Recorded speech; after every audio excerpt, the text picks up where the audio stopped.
Halo Cinemania, jumpa lagi sama aku di channel Saturday Story Club. Kali ini nih aku mau mereview film tahun 2023 yang berjudul The Creator. Let's go!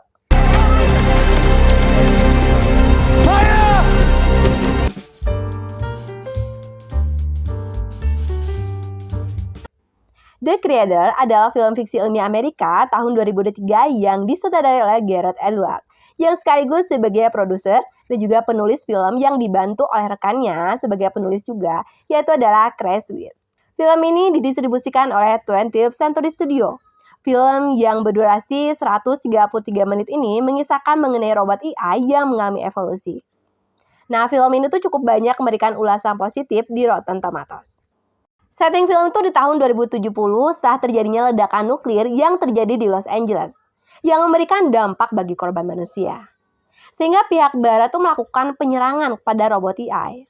Nah, tetapi Asia baru nih yang terdiri dari Asia Tenggara, ada Jepang, Taiwan, Bangladesh, Nepal, India, menentang keputusan barat. Akhirnya itu pihak barat memburu Nirmata yang merupakan kepala arsitek misterius yang menjadi pusat kemajuan AI. Kekuatan Barat dan Asia itu nggak seimbang dengan kehadiran Nomad, yaitu ada stasiun luar angkasa canggih yang mampu melancarkan serangan destruktif dari orbit jarak jauh. Ceritanya nih, si Taylor yang bekerja di bagian kru pembersihan Ground Zero di Los Angeles, dia itu udah didekati oleh Kolonel Howell dan juga Jenderal Andrew, yang memberikan bukti nih bahwa istrinya, Maya itu masih hidup. Sehingga si Taylor ini diminta untuk menunjuki markas AI dalam operasi pembasmian senjata baru yang dibuat oleh Nirmata itu sendiri, yang bernama Alpha-O. Konflik mulai terjadi saat si Taylor ini tidak menemukan Maya di lab. Dan bertemu dengan Alpha-O, ternyata seorang gadis kecil simulan AI yang mengaku dia tuh udah mengetahui keberadaan Maya.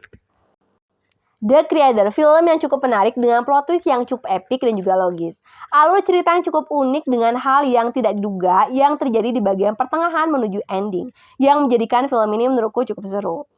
Tema film mengenai AI yang diambil cukup up to date dan juga mewakili segala kemungkinan yang bisa terjadi di masa depan. Penyajian film yang cukup orisinil, plot twist ataupun alur cerita yang disajikan. Penampilan dari para aktor ataupun aktris yang mendukung film ini. The Creator, walaupun masuk film Hollywood dengan anggaran yang cukup sederhana, tetapi menghasilkan film cukup baik. Film fantasi ilmiah sederhana dengan menggunakan cameo-cameo dari Asia dan juga Barat. Ditampilkan keadaan masyarakat Asia dan juga alam pegunungan Asia yang dimix dengan teknologi lab pembuatan simulan AI sendiri. Hal yang paling aku suka dalam menonton film ini adalah pertemuan Taylor dengan Alpi. Saat Alpi itu menonton TV, sekali terdapat nyanyian klasik sih, termasuk salah satunya itu adalah lagu Indonesia klasik. The Creator, film saintis fiksi ini menampilkan si adventure perjalanan yang dilakukan oleh Taylor dan juga Alpi. Dan bagaimana nih tiba-tiba terjalin chemistry yang baik di antara mereka. Walaupun alur cerita menampilkan cerita maju dan juga mundur, namun masih bisa dipahami sih inti dari cerita film ini. Dalam film The Creator, suasana emosi yang ditampilkan adalah tegang. Agak sedih juga sih, walaupun ada sekali senang. Anggaran standar bukan berarti performa film ini nggak bagus. Alur cerita yang logis serta orisinil, tampilan visual yang baik yang menyatu dalam film ini. Film fiksi ilmiah yang terbilang memiliki tampilan visual jelas dan juga jernih. Diperlihatkan juga penggunaan teknologi yang cukup konvensional tapi tetap menarik kok. Adanya penggunaan CGI yang baik yang ditampilkan dalam beberapa scene. Dan juga adanya keindahan alam Asia yang banyak ditampilkan. John David Washington yang berperan sebagai Sersan Joshua Taylor yang merupakan sersan militer dan agen rahasia Angkatan Darat AS. Perannya sebagai tokoh antagonis cukup bisa memberikan pengaruh yang signifikan. Luapan rasa rindunya, ada luapan kekecewaan, dan juga rasa sedih yang ia alami di film ini terasa ke transfernya. Who knows, ternyata nih John David itu adalah anak dari aktor Denzel Washington. Karirnya itu berawal dari pemain sepak bola yang menandatangani kontrak dengan St. Louis Rams sebagai agen bebas yang belum direkrut pada tahun 2006. Dan memulai meniti karir akting mengikuti jejak ayahnya itu pada tahun 2015 dengan banyak memainkan film yang udah ia bintangi. Gemma Chan yang berperan sebagai Maya Fey Taylor ataupun Nirmata. Pemilihan aktris ini memang udah tepat sih, karena perannya itu sebagai Nirmata yang notabene adalah Asia. Fisik dari Gemma Chan udah mewakili Asia banget. Walaupun peran Gemma Chan itu lebih banyak menceritakan mengenai kehidupan masa lalu. Tapi kali ini untuk acting is good. Aktris asal Inggris ini bersekolah di Oxford di bidang hukum sebelum ia memutuskan untuk mengejar karirnya di dunia entertainment. Banyak sih film yang udah ia bintangi. Kalau aku pribadi pernah lihat aktingnya sebagai pemeran utama sebagai Sesi di film Eternal tahun 2021.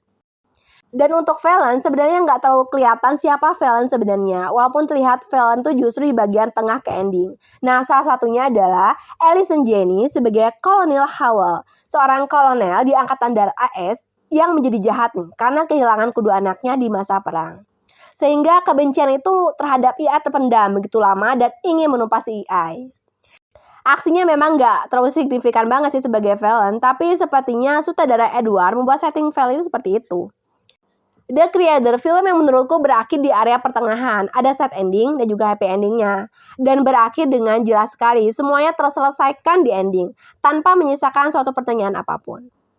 Rating IMDb-nya 6,9 dari 10, untuk rating Rotten Tomatoes 66% untuk Tomatometer, 76% untuk audience score dari 1000 rating, lumayan juga.